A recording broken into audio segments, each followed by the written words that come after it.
Salut les amis, nous partageons avec vous autour des lectures proposées par l'Église pour la solennité de la Sainte Famille de Jésus, Marie et Joseph.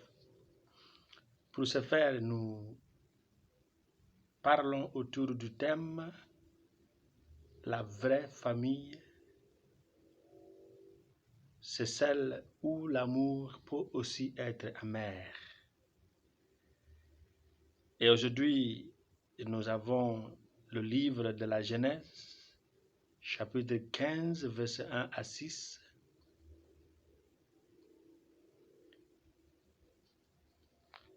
Nous avons aussi chapitre 21 de verset 1 à 3. La lettre aux Hébreux, chapitre 11, verset 8, de 11 à 12, 17 à 19. Et l'évangile selon Saint Luc, chapitre 2, verset 22 à 40. La vraie famille où l'amour peut aussi être amer. D'après le rythme et le ton de toutes ces lectures, et il me semble que l'Église veut nous proposer des points essentiels concernant une famille chrétienne. Et cette famille a ses caractères, ses hauts et ses bas, ce qui définissent l'image d'une famille chrétienne dont l'Église nous propose ou nous présente aujourd'hui. La famille chrétienne est un terrain d'essai où nous sommes raffinés, où tout ce qui définit notre vraie nature devient raffiné à travers une formation. Simeon au temple nous présente le destin de cette famille de Jésus, Marie et Joseph. C'est à travers ce destin que la vérité et la nature de cette famille deviennent claires. Les paroles de Simeon dans le temple montrent ce que la famille de Jésus va subir à cause de lui, et cela va la transformer. En particulier Marie, qui sera prête à suivre Jésus même jusqu'à sa croix, jusqu'à sa mort. L'état raffiné du but de l'incarnation de Jésus est sa passion pour notre salut. C'est à travers cette expérience de la famille que Marie va faire connaissance avec tout ce que sa fiat exige. Quand il a dit à l'ange Gabriel que tout m'advienne selon ta parole. Dans cette famille, à travers les choses que la naissance du Christ va mettre sur table, Marie aura la vraie connaissance de la réponse qu'elle a donnée à l'ange. La famille chrétienne est une vie pratique, car l'Écriture sainte nous dit que le juste vivra par la foi. Dans la famille et à travers la famille, nous sommes appelés à une vie d'activité. La famille chrétienne, c'est un foyer de patience. Nous avons l'image de la famille d'Abraham, où l'Église nous présente le silence divin, qui nous montre que quand Dieu est silencieux, cela ne signifie pas qu'il est indifférent, qu'il est insouciant aux affaires humaines. Mais il veut nous apprendre à travers son silence à comprendre la vérité de sa nature et la vérité de l'appel, de la vocation qu'il nous a donnée. il y a une réflexion très centrale et très importante que Saint Jean de la Croix nous aide à avoir pour comprendre quand Dieu est silencieux. Il dit que la connaissance que nous pouvons avoir de Dieu réside dans le silence divin. Une question qui est centrale est de savoir combien de couples peuvent endurer comme Abraham et Sarah après plusieurs années de droiture sans enfant et sans aller chercher ailleurs, auprès des charlatans, des marabouts, des féticheurs. Dans nos jours, nous avons une image de la vie chrétienne où une fois que vous professez le Christ, tout sera facile. Ce n'est pas vrai. Dieu, des fois, nous laisse traverser des moments difficiles et durs pour raffiner notre foi.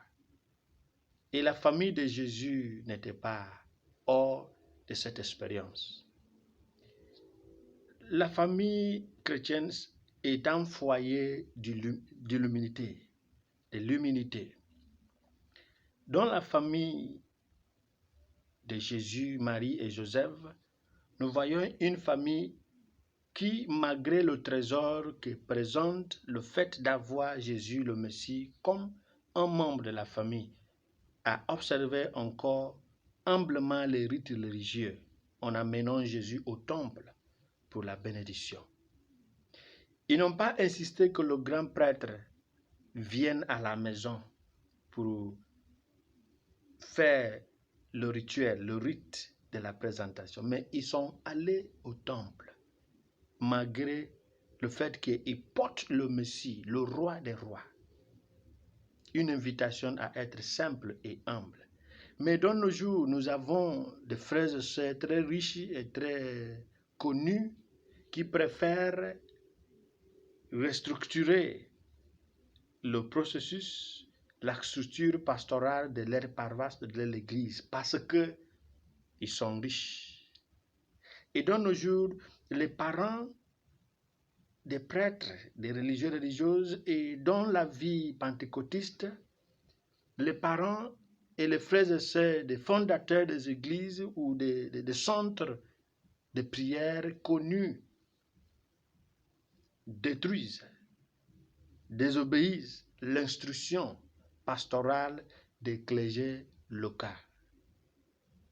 des clergés de leur ressort. Pourquoi? Parce qu'il manque de l'humilité. Nous avons un exemple à prendre de la famille de Jésus qui a dit, malgré le fait que nous portons le Messie, il nous faudra suivre soigneusement les rites selon la loi. Nous avons une image d'une famille qui nous présente un foyer de charité. Dans la famille sainte, nous sommes élevés par les bonnes œuvres sur le chemin de la foi. À travers ces œuvres, les hommes et les femmes pieux et pieuses ont été immortalisés, comme la lecture nous indique, la deuxième lecture. Et nous présente les icônes de valeurs comme Abraham, qui est devenu un missionnaire sans dialogue. Hébreux chapitre 11, verset 9, Genèse chapitre 12, qui a accepté la parole de Dieu sans disputer. Il est devenu un modèle pour les missionnaires et les fidèles qui refusent les missions ou de s'acquitter de leurs responsabilités religieuses ou communautaires parce qu'ils ne veulent pas de dérangement. Abraham nous est donné aujourd'hui comme un modèle d'obéissance, à observer, à exécuter ce que Dieu a commandé. Il nous donne aussi l'icône ou l'image de Sarah qui a cru en Dieu pour ce qu'elle sait que Dieu pourra réaliser.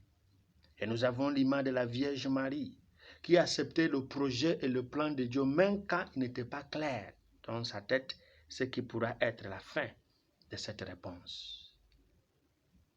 Parce qu'on lui a dit que ainsi parle le Seigneur. Combien de fois avons-nous entendu parler d'ainsi dit ou par le Seigneur sans vouloir l'obéir? Maintenant, une question est centrale, c'est de savoir qu'est-ce qui définit une famille sainte. Est-ce que c'est le manque de troubles, de problèmes, manque d'épreuves, manque de crises, manque de difficultés, manque de maladies, manque de pauvreté? Et c'est ce qui définit la famille sainte. Est-ce que c'est une famille définie par la sainteté, la justice complète? Non. Alors, permettez-moi de dire que toute personne qui gravit l'échelle du succès sans avoir le moment où il pourra dire « je me souviens d'autrefois », la plupart du temps ne supportera pas.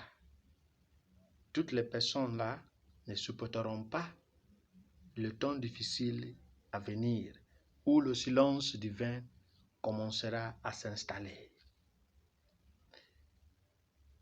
Je tiens également à faire remarquer que toute foi, toute la profession de foi sans une forte conviction finira dans une foi de jour plus vert et dans une foi de fête, de festivité, une foi de fête, une foi d'occasion. Si nous avons passé par la foi d'enfance à la foi d'adulte, nous avons et nous aurons une foi solide qui définit la famille solide et la famille sainte. Et si notre foi n'a pas de passé et de présent, il sera difficile de comprendre le destin de Job, qui n'est plus un récit biblique, un simple récit biblique, mais qui est une réalité, une actualité dans nos jours. Et il sera aussi difficile pour cette personne de comprendre pourquoi Dieu a laissé son Fils, Dieu en tant que le créateur du ciel et la terre, a laissé son Fils, qui est aussi le Messie. Il a laissé traverser le moment difficile jusqu'à aller en exil, parce qu'un certain Hérode voulait le tuer. C'est une question. Pourquoi? Est-ce qu'il ne pouvait pas frapper Hérode jusqu'à la mort? Mais non, il n'a pas fait. Il a voulu montrer à cette famille sainte que d'avoir Dieu autour de nous ne met pas fin à la difficulté de la vie. Mais si nous avons notre foi en Christ, en Dieu, il nous montrera le chemin de réussite. Pour conclure, dans la famille, la vie devient un foyer d'apprentissage par la prière, par l'amour, par la compréhension, par la patience, par la correction mutuelle, par le pardon, par l'aide mutuelle ou l'entraide, la défense des uns des autres. Les meilleures familles sont celles qui restent ensemble après les moments de tension, d'incompréhension et d'épreuve. Grâce à ces qualités, la famille devient une entreprise active et heureuse. Demandons au Christ la grâce de rester qui nous sommes en lui, en particulier au moment où il nous semble qu'il a fermé ses yeux, qu'il a bouché ses oreilles, qu'il a bloqué la route pour notre réussite. Si la foi reste active et présente, tôt ou tard, il agira. Que l'exemple de la famille sainte de Jésus, Marie et Joseph nous inspire. Au nom du Père et du Fils et du Saint-Esprit. Amen.